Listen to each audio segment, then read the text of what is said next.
ધૂળમાંથી ધાન કરીને દેખાડશો. એ તમે છો, એની પરીક્ષા તમારે આપવી પડશે. અને બીજું કે આ જગતની તમામ સ્ત્રીને પરીક્ષા તો આપવી જ પડશે. માત્ર સીતાજી આપી હતી એવું નથી. તમે ગમે એવા મોટા થઈ જશો, ગમે એવા મહાન થઈ જશો, તેમ છતાંય લોકોને તમને લગ્ન વખતે એક વાક્ય તો આવશે કે રસોઈ આવડે છે, રસોઈ આવડે છે. પણ એમાં ખોટું શું છે? હું તમને કહું કે તમે કોઈક છોકરાનો માગું લઈને જાઓ અથવા કોઈક માગું તમારું આવે અને તમારા મમ્મી એવું કે મારી દીકરી બહુ ડાય છે, બહુ સંસ્કારી છે, ખૂબ ભણેલી છે, એટલી સરસ મજાની છે, પણ એને રસોઈ નથી આવડતી. ભણવામાં એટલી રહી એટલે નહીં, બરાબર? હવે આનું આ વાક્ય કોઈક છોકરાના મમ્મી કહેતો કે મારો દીકરો બહુ ડાયો છે, બહુ સંસ્કારી છે, એક પણ પ્રકારનો વ્યસન નથી, હંમેશા સીધી લીટીએ જાય, ટાઈમે ઘરે આવી જાય, પણ કમાતો નથી, હા પાડશું? નહીં. એક વસ્તુ યાદ રાખજો બેટા, કે તમે એવું માનતા હો કે તમે ને હું કાંઈક થઈ જાય પછી રસોડામાં જવાથી કે ઘરના કોઈ પણ કામ કરવાથી તમે નાના થઈ જતા હો તો તમને હજી વુમેન એમ્પાવરમેન્ટ સમજાણું જ નથી. સુષ્મા સ્વરાજ, તમને બધાને ખબર હશે કે આ ભારતની એક એવી સ્ત્રી, કે માત્ર એક એવી સ્ત્રી કે જે ઇસ્લામિક દેશમાંથી ફસાયેલી આપણી નર્સોને એકલી એક પુરુષે નહોતો લાવી શક્યો, એ બધાને સાચવેલા પાછી લાવી.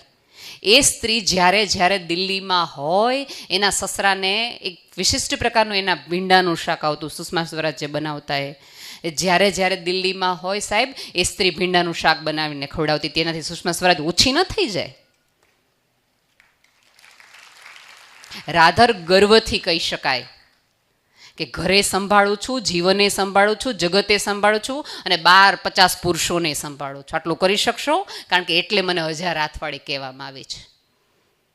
મારે સાબિત કરવાનું છે. બધા હાથ દેખાતા નથી ભગવાનના, એ તો 2 જ દેખાય. મારી પાસે બીજા છે 999 કે 98, એ મારે દેખાડવાના ન હોય, મારા કામ દેખાડે કે આ આટલા. સો બેટા, પ્રેમથી રહો, મજાથી જીવો, અદ્ભુત કારકિર્દી કરો. જગત આખું તમારા ઉપર શંકા કરે તે દિવસે પણ તમને જે વસ્તુમાં પોતાની જાત ઉપર હોય એને વિશ્વાસ કહેવાય.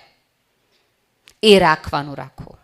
અને હજુ કહું છું કે તમારા શરીરમાં નહીં પણ સ્વપ્નમાં રસ હોય એવા પાત્રની પસંદગી કરો. તમારી સુંદરતા સાથે નહીં, તમારી સફળતા સાથે જેને નિસ્બત હોય એવા વ્યક્તિઓનો સાથ અને સહકાર પસંદ કરો.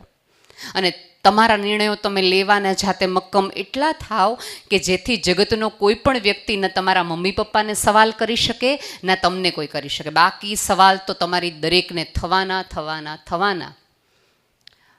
પણ એક વસ્તુ યાદ રાખજો કે સવાલ ગમે એ ભાષામાં પૂછાણા હોય, ગમે એ રીતે પૂછાણા હોય, જવાબ હંમેશા તમારી સંસ્કારિતાના આધારે આપજો, તોછડાઈથી નહીં. જગતની તમામ ભાષાઓ શીખો, પણ હૃદયની ભાષા ન ભૂલતા, કારણ કે એના હિસાબે તમે જુદા છો. તમારા ગુસ્સાવાળા વલણના કારણે, તમારા મોટા અવાજના કારણે, તમારી જોહુકમીના કારણે કદાચ તમે સફળ થઈ જશો, પણ લોકોને તમારું ગૌરવ નહીં હોય.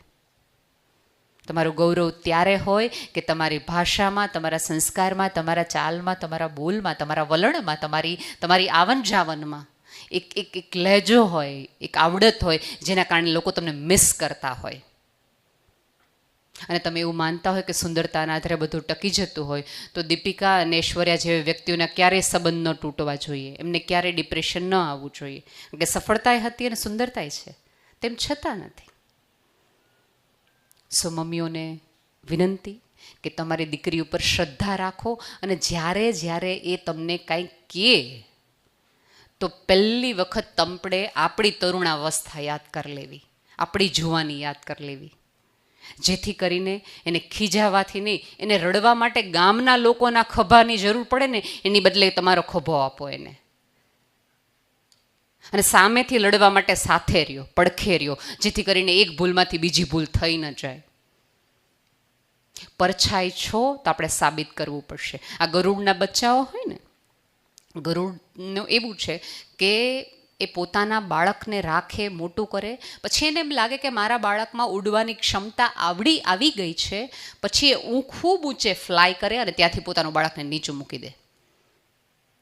અને જો એનું બાળક ઉડવાની ક્ષમતા ન ધરાવતું હોય અથવા પોતાની પાંખ ન ખોલે તો જમીન ઉપર પડવાનું હોય ને ત્યાંથી પાછી પોતાની ગ્રીપ લઈ લે અને પોતાના બાળકને પોતાની અંદર લઈ લે.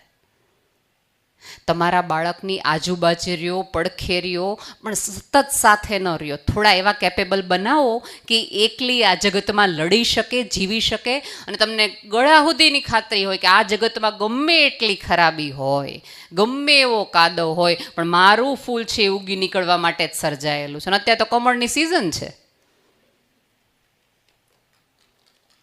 ઉગશે જ, ઉગશે જ.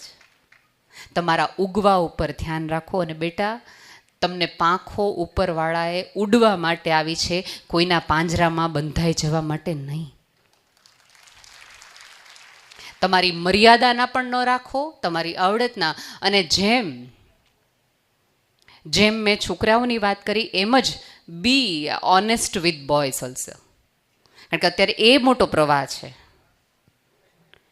કે રિચાર્જ કરાવી લઈએ, મોબાઈલ કરાવી લઈએ, વાતો કરાવડાવી લઈએ, બધું કરાવડાવીએ, પછી એમ કે નહીં. એના કરતાં પહેલેથી ક્લેરિટી રાખો કે તમારે જીવન પાસેથી શું જોઈએ છે અને શું નહીં. જ્યાં સુધી હજી તમને એવું લાગતું હોય ને કોઈકના આધારે, કોઈકના લીધે તમે ક્યાંક પહોંચી જવાના છો, તો રહેવા દેજો. અને અહીંયા બેઠેલી તમામ દીકરીઓ, ખાસ કરીને જે હોસ્ટેલમાં એકબીજાની સાથે રહે છે, એમને પણ વિનંતી કે તમારી સાથેની છોકરીની સાથે મૈત્રી રાખો, સંબંધો રાખો, સિક્રેટ 100% શેર કરો. પણ સંબંધ તૂટી જાય પછી એ સિક્રેટને ફેસબુક નામના ચોક અને ચોરે જઈને વેચવાનું શરૂ ન કરો. સંબંધ એને કહેવાય કે ગમે એટલી દુશ્મની થઈ જાય તેમ છતાં તમારી અંદરથી વાક્ય બહાર ન આવે કે એની રાત્રે તેણે આમ કરતી હતી. એકબીજાના સિક્રેટ જાળવો, એકબીજાની સાચી બેનપણી. તમે જુઓ કે ભાઈઓમાં કેટલું સરસ છે, ખબર છે કે એના હંમેશા જૂના વર્ષો જૂના મિત્ર હોય. તમારા મમ્મીને અત્યારે પૂછજો કે એની કોઈ બેસ્ટ ફ્રેન્ડ છે અત્યારે? બહુ નહીં ટકે. કેમ? ભાઈઓમાં સરસ છે કે જેની સાથે એ લોકો બેંકોક ગયા હોય ને એની સાથે જ એ લોકો હરિદ્વાર સુધી જાય. એટલી લાંબી જર્ની એ લોકોની હોય. અને આપણે તો પાછું દરેક મારી બેનપણી અહીંયા જાય ને એટલે મારે અહીં ભણવું છે, મારી બેનપણી આ કોર્સ કરે જ ને એટલે મારે આ કોર્સ કરવો છે. બેનપણી 100% મજાથી કરો, વાતો કરો, પણ કારકિર્દી બેનપણીના આધારે કે એની પસંદગીના આધારે ના કરો. એ તમારી બેનપણીની ટાઈપ છે બેટા, તમારી નહીં.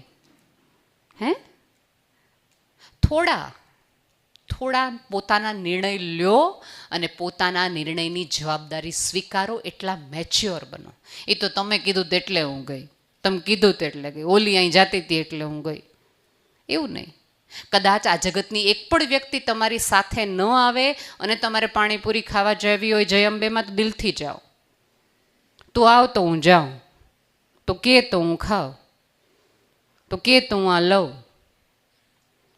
આટલા નાના નિર્ણયો તમે કોક ઉપર થોપશો ને બેટા, તો જીવનનો મોટો નિર્ણય લેવાનો આવશે ને તે દિવસે તમે કન્ફ્યુઝ થશો.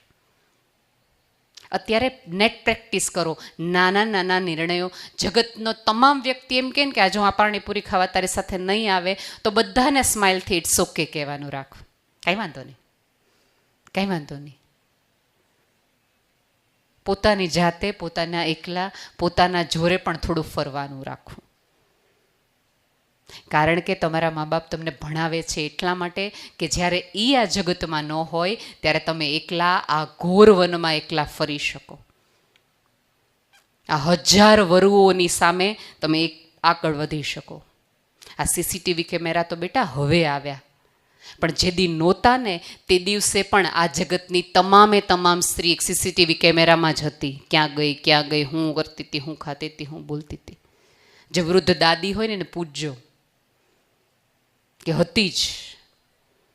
આ જગત તો ત્રાપીને બેઠું છે. તમારે નક્કી કરવાનું છે આમાંથી કઈ રીતે બહાર નીકળી જવું, કઈ રીતે પસાર થઈ જવું. અને બીજું મમ્મીઓને મારે કહેવાનું છે કે જ્યારે ઘરની વૃદ્ધ સ્ત્રી કાંઈક બોલે, કાંઈક કહે, ત્યારે ક્યારેય સંતાનોની સામે એવું ન કહો બાન શું ખબર પડે, બરાબર? એટલે જ્યારે આપણે પહેલો વહેલો વાળ આવે ને ત્યારે દીકરી અંદરથી ખબર, તમને શું ખબર પડે? કારણ કે આપણે ઓલું વાક્ય કીધું હતું.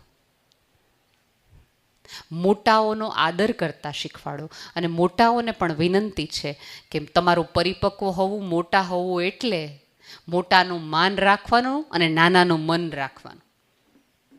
આ બંને એક સાથે કરો. ખૂબ જાજેરી શુભકામનાઓ. ખૂબ મજા કરો. જે પહેરવું હોય, જે ખાવું હોય, જે કરવું હોય બધું જ કરો. જગતના તમામ સુખો તમારી માટે જ સર્જાયેલા છે. અને તમારા મા બાપની આ હરિવંદના કોલેજનો આશય જ છે કે તમે ખુલીને જી શકો, ડરી ડરીને નહીં. એટલા માટે તમને ભણાવવામાં આવે છે, સ્ટેજ આપવામાં આવે છે, મીડિયા આપવામાં આવે છે, એક્સપ્રેસ કરવામાં આવે છે. પણ શું એક્સપ્રેસ કરવું એટલું તો તમને આવડવું જ જોઈએ. એ નિર્ણય તમારે કરવાનો છે. અમે તમારા માટે થાળ સજાવી દઈએ ખાવા પીવાનું, પણ ખાવું ને ચાવવું તો તમારે જ પડશે. ચોઈસ તો તમારે જ કરવી પડશે.